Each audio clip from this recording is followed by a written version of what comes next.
Since I was out sick last night, and it's been 2 weeks since we talked about this obscure subject matter in Genesis 9, let's just review.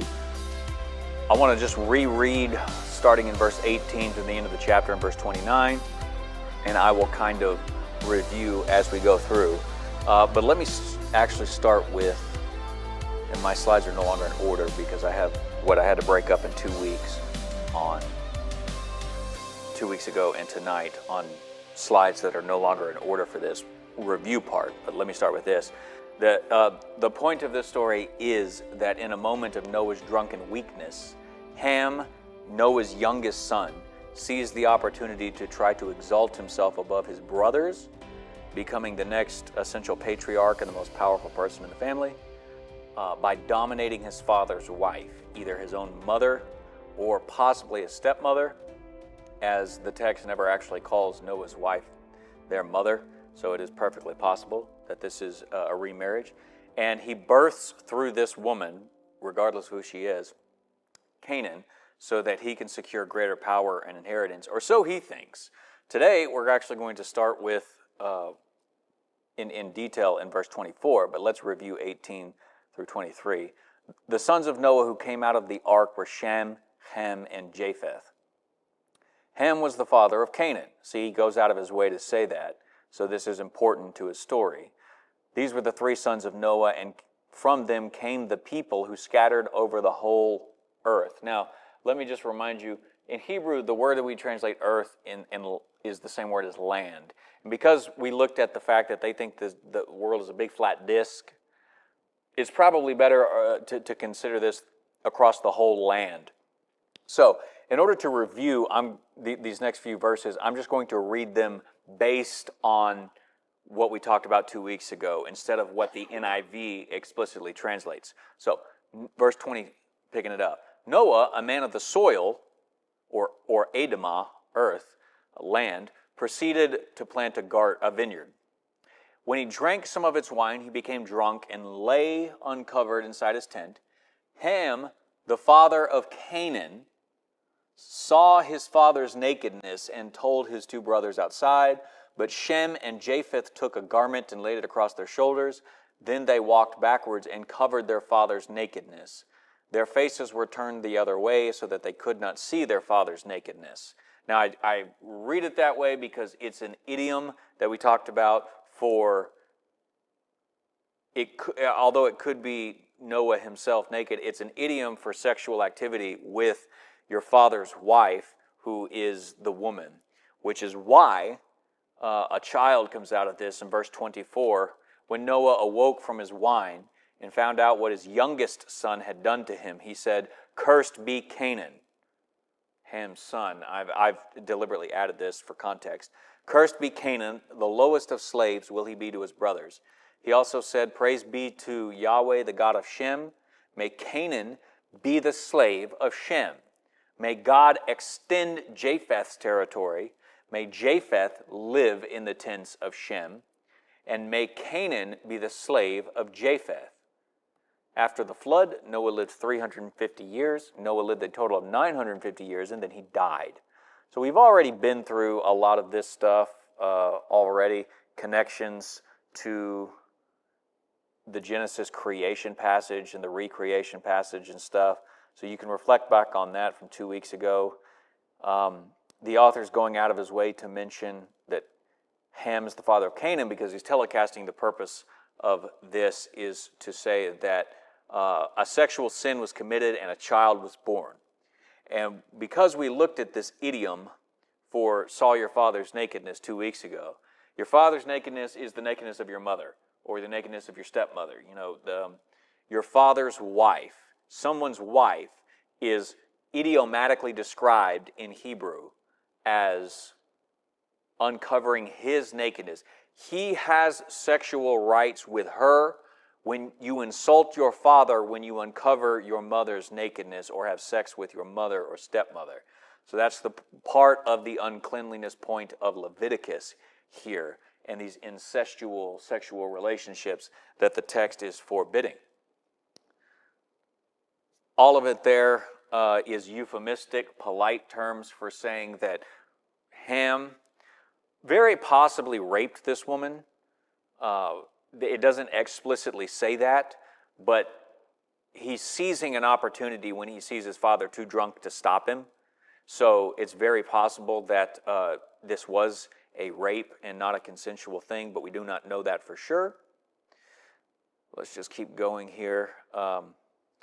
So this is the point of telling us that Ham was the father of Canaan. Now my slides are a little out of order. And we got to this by discussing the firstborn rights of inheritance. Ham is the third son.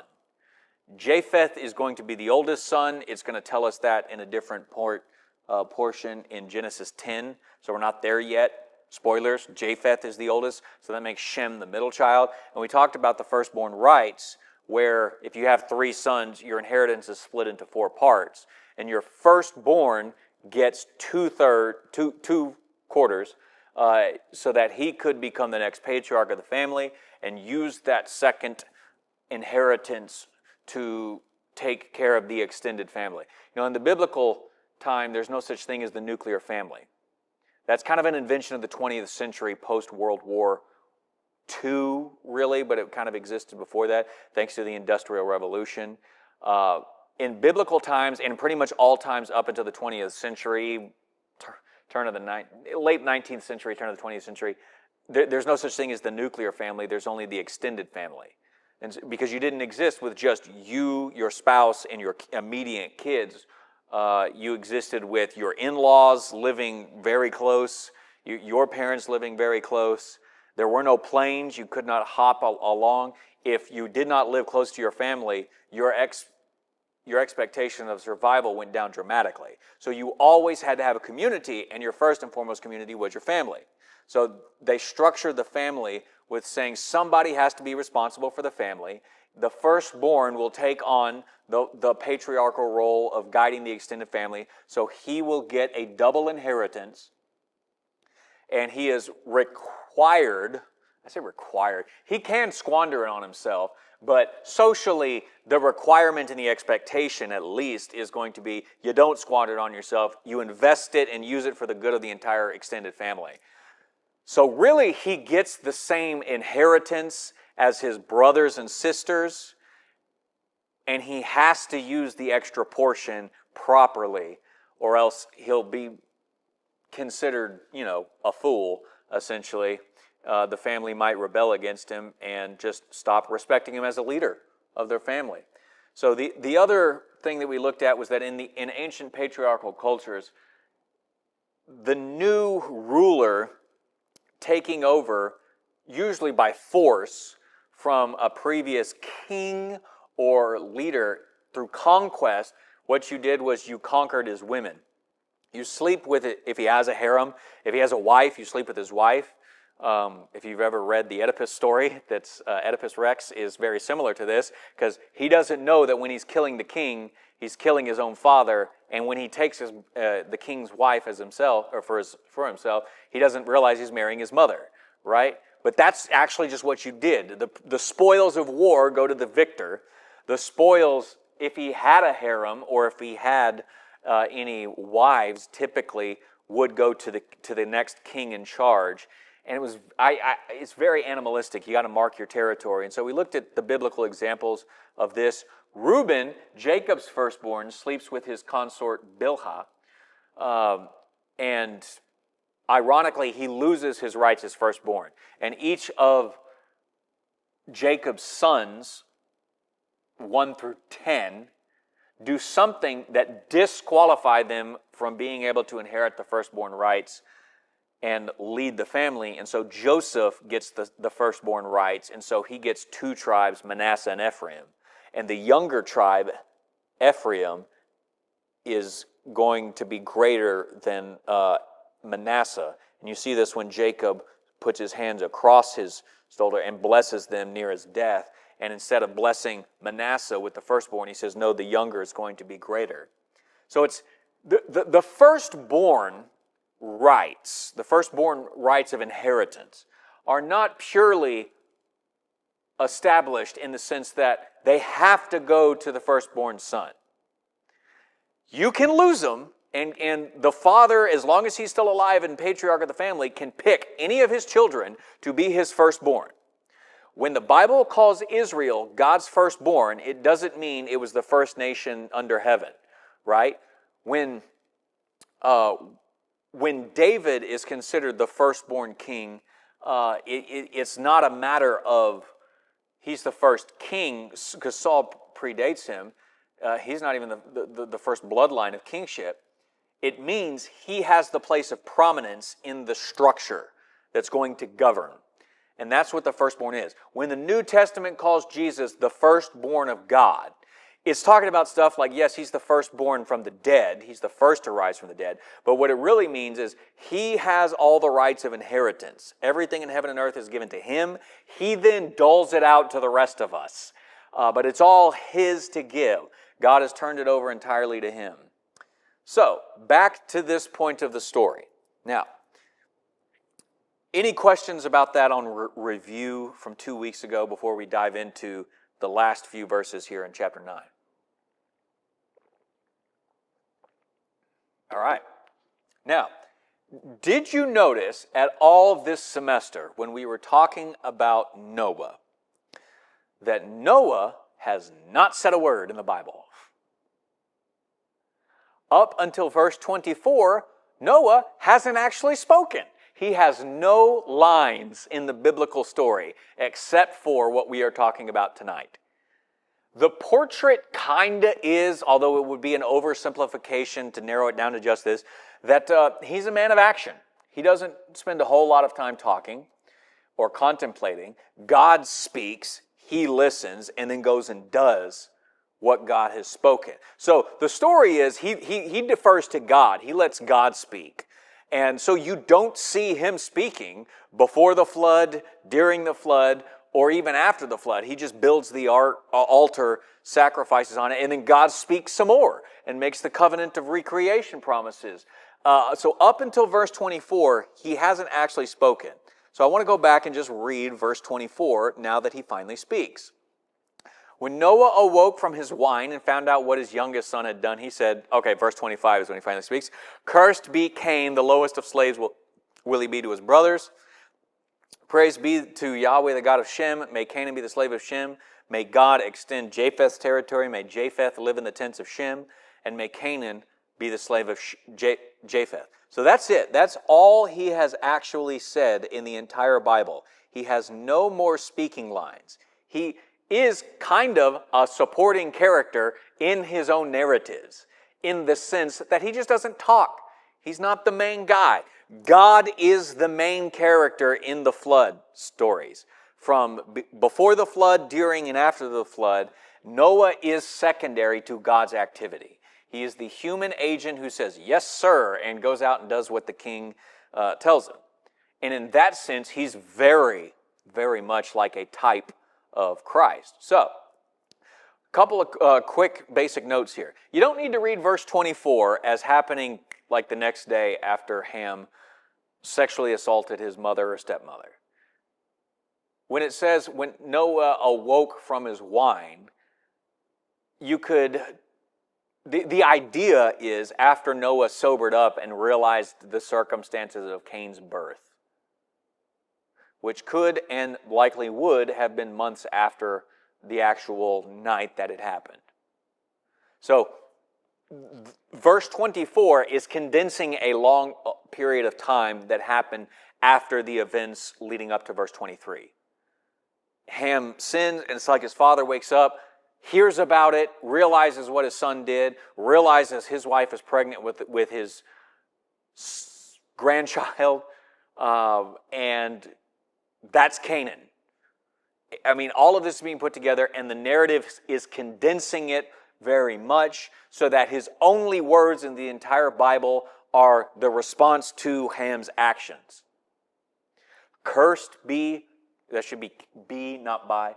Cursed be Canaan, the lowest of slaves will he be to his brothers. Now, obvious question here, you shouldn't have to think that hard. Where has the word cursed come up before in the Genesis narratives?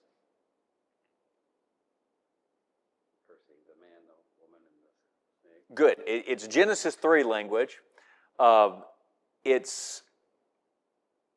it draws it back to Genesis 3. But keep in mind that if I'd actually wrote be Canaan, I will fix that before I post this online and make the PowerPoint available, that when God used the word cursed in Genesis 3, he didn't curse the man and he didn't curse the woman. He doesn't even use the word cursed in connection to the woman. To the man, he says, cursed be the ground. The only person he curses is the serpent. And so here it says, cursed be Canaan, his grandson. And so keep that in mind, okay? He's not saying, cursed be the ground. God has already said, I will no longer curse the ground, or I won't make anything worse by it. But here, another person is being cursed. So, this language that's meant to mirror Genesis 3 is mirroring Genesis 3 in the post-flood world.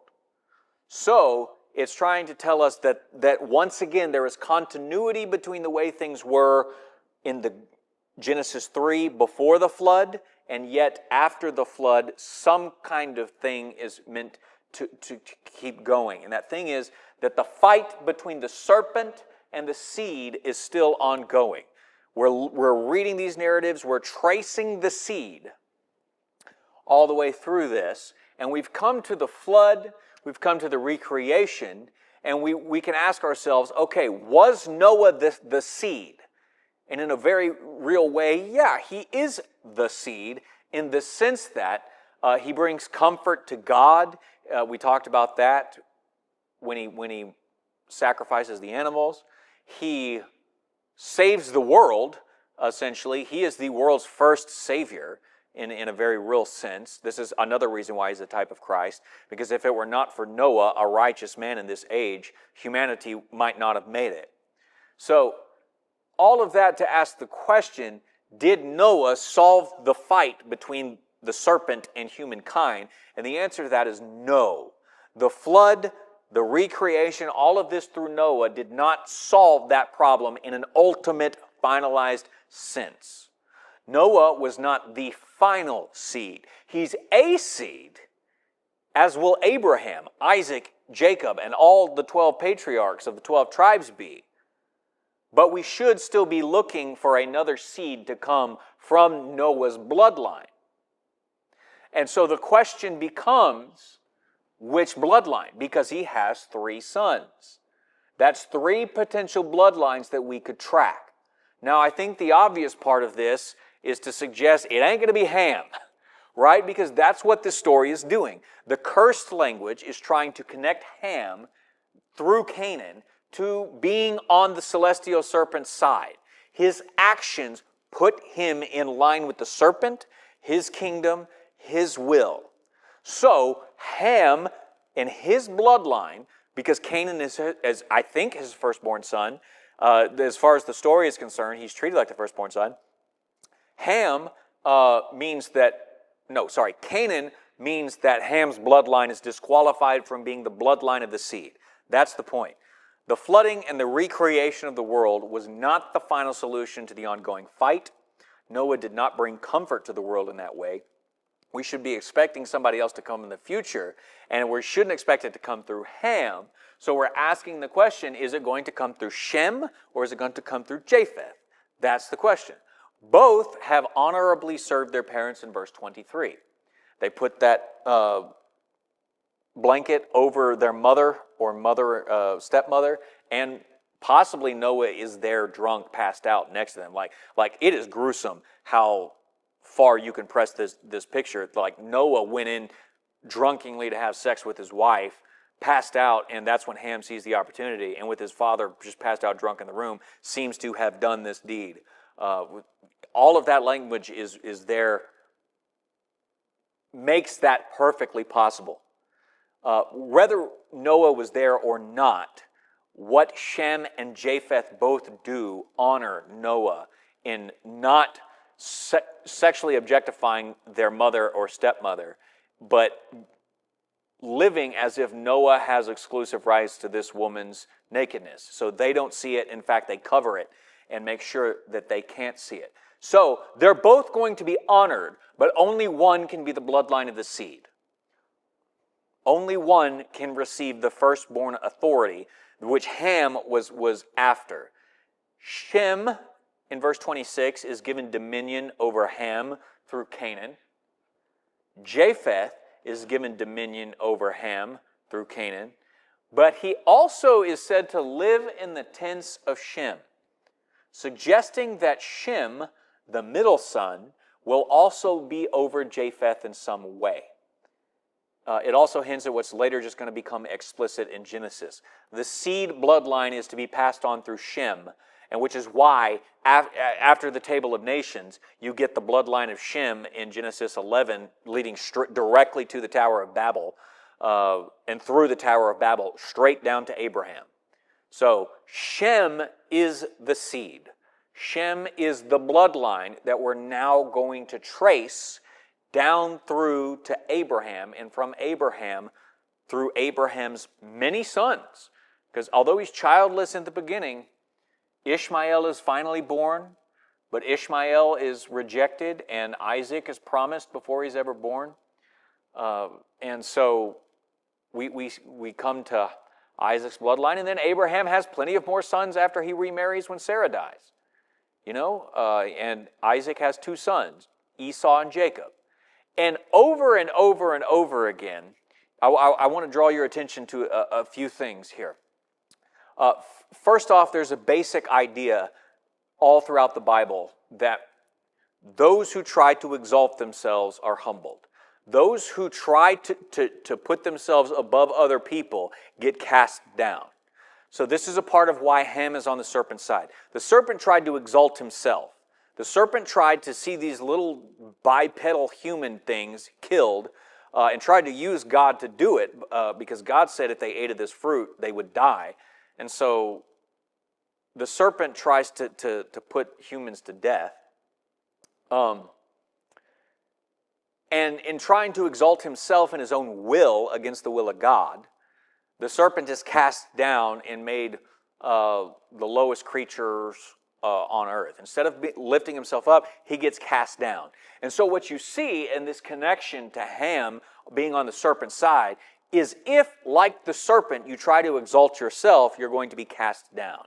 Which is how Jesus summarizes it, right? All who exalt themselves will be humbled. Anybody who humbles themselves, like Shem and Japheth, who serve the needs of their mother/stepmother, whichever she is, and honor their father, those who do these things, and rather than seek their own rights or to exalt themselves into greater establishment in the family, those who just serve, they're going to be blessed and they're going to be exalted. Noah, the representative of God here, is doing that and hinting what the rest of the story is going to be. We're going to come back in the fall. We're going to look at the Table of Nations, and you can chart Shem, Ham, and Japheth's descendant groups that the text is going to count, and you can see which ones are actually where they're at on a map, and you can track, which ones have actually been greatest and which ones destined to be the greatest. For Japheth to dwell in the tents of Shem is highlighting to us that Shem here, the second-born son, is actually the firstborn and gets to be the greatest. So, those who exalt themselves will be humbled. Those who are on the serpent's side will be cast down. Those who look and try to establish their own glory, power, dominance in this world are only going to lose it. That theme, that motif is everywhere throughout the Bible. Starting in Genesis, it exists everywhere. It is a theme and a motif running through practically every book.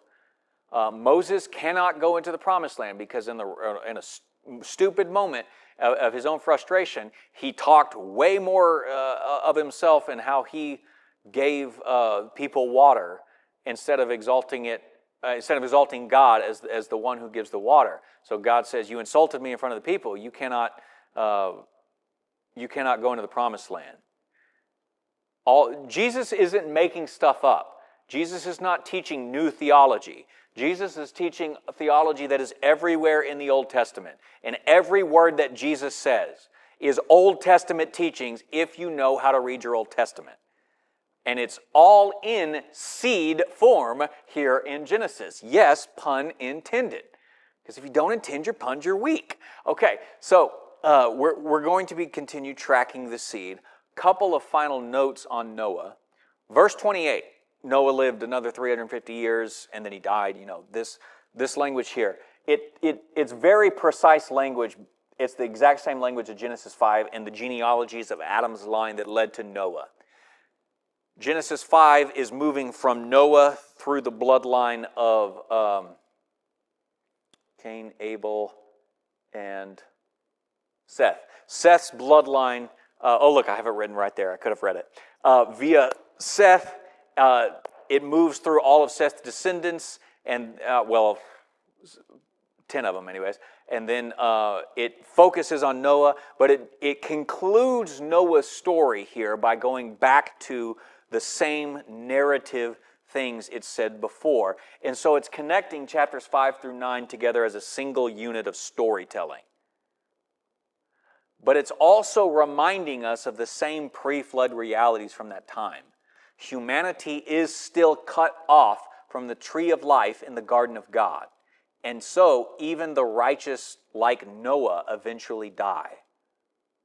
Sin will still have its consequences in the post-flood recreation world, and that consequence climaxes in physical death.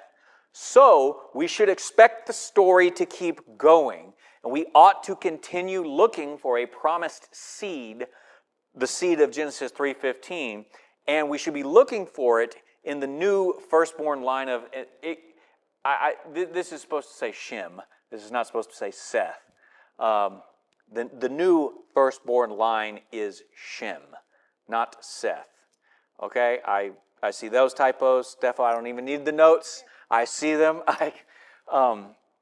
So these motifs and ideas that we read everywhere, if we don't skip the text and we take time to understand them, you will understand what later authors of biblical ideas are reflecting back on, how they are coming to the idea. Why do we go from here to Shem bloodline? Well, the story has told us. One is disqualified, and God repeatedly goes after second-born sons or later. This is another motif that you can find throughout the Bible, set up here. Honestly, set up back in chapter 4. Cain, we talked about this. Cain was the firstborn son of Adam and Eve. Cain doesn't like his brother being exalted, so he tries to exalt himself, kills his brother to try to further exalt himself, and gets cast down, cursed because of this. These are not new ideas.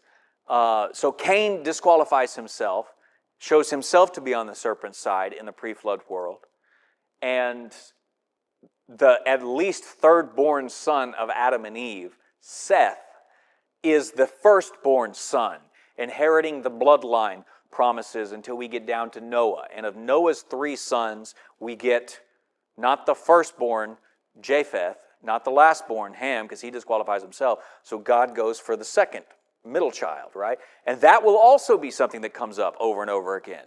With Isaac, who I've already mentioned, he is not Abraham, strictly speaking, firstborn son, but he gets all the rights of inheritance, which is why at the end of Abraham's story, he gives all of his gifts to his kids, and he says, now go away, because this land belongs to Isaac. So he's going to inherit that. Same thing with Jacob and Esau. Jacob is the secondborn, and God says, I'm not choosing Esau, I'm choosing the secondborn. Of Jacob's 11 sons, it's his 11th son that gets the firstborn rights. But like we mentioned 2 weeks ago, ironically, it's his 4th-born son, Judah, that gets to keep the rights of kingship. And Judah gets the line of kings until we come down to Jesse. And Jesse has 7 sons. And guess what? God looks past all 6 sons until we get to the little dinky teenage dork that's out there keeping the sheep. He says, now that's the one that the Lord has chosen. He very much doesn't choose firstborn sons all throughout the Bible. So these are themes and motifs that exist here early on in Genesis and are just constantly going to be repeated throughout Old Testament biblical narratives.